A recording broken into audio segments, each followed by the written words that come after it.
8:30 a.m. in the morning. Tidig morgon guldemun, as they say in Sweden. Basically means early bird catches the worm. There's a couple of things I wanted to talk about. I did a running session yesterday, a long run, 2 hours and 30 minutes roughly, and we're going to dive into the numbers. And there's some other things I wanted to talk about as well, but here are the stats. So I did this long run on an empty stomach, or a 12-hour fast, water fast. I didn't have any gels or bars with me, and I didn't have water with me either.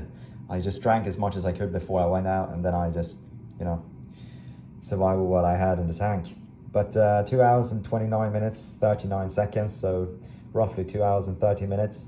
It was more than 2 hours and 30 minutes because the warm down and the warm up is not included in this. The distance, 32 kilometers, and the average heart rate was 167, so roughly where I wanted to be, to just utilize intramuscular fat stores and become even better on basically using fat as an energy source instead of carbohydrates. Maximum heart rate 186 during the session, very low, and burn calories 2,259, and average speed was 12.9 kilometers per hour, and basically where I wanted to be. It's you go any faster than that, and in a long session like this, you will, in the end start burning carbohydrates, and that's not ideal really.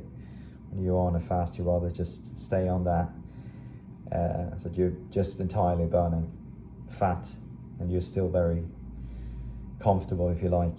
And let's see here, I spent only 1 minute and 29 seconds in zone 5, 1 hour and 57 minutes in zone 4, and then 13 minutes and 40 seconds in zone 3, and then 14 seconds in zone 2. So it was a good session. The idea with the session, as I said, was to do this on an empty stomach, and learn the body to utilize fat to a greater extent on this running session. And I as I mentioned before, I do them most of the time because I want to strengthen bones and ligaments and fascia. So if I crash with a bike,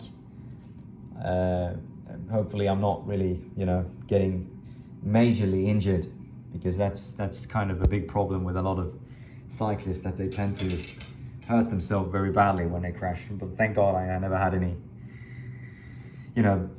that I had fractures in the bones or anything like that. Everyone crashes, that's cycling, but I'm happy that I haven't had any major crashes that I sustained fractures. And there's one more thing that I wanted to say, that when it comes to these sessions, and obviously I'm in a very privileged position. I only can focus on this: eat, sleep, train. I don't have to worry about clocking into an 8 to 5 jobs. I can wholeheartedly focus on this because of my financial situation. But I want to say this as well, as people can see that we don't do what ordinary people are doing. And that's the difference as well, that even if there are ordinary people that would be able to do one of these sessions that we are doing, how fast can they recover? We are ready to go the day after, we're ready to go again. So there's a major difference in the volume that we tolerate, and we're ready to go again the day after, and train again on an equally high level. So that's the difference between elites and people that do this for a hobby, that they can't go back to back every day. We recover very quickly, and we're ready the next day to go again. So but as I said, not everybody is in that position. They got jobs to worry about, they have to, their families to worry about. I have no distractions. I have this 24/7, eat, sleep, train. It's catered towards this. And now, even though it's 8:30 in the morning, I woke up and going back to sleep, and then I have another session, and a restaurant we're going to with my family. But as far as everything else comes, it's basically around this sport 24/7, and I'm thankful to God for this. So that's it.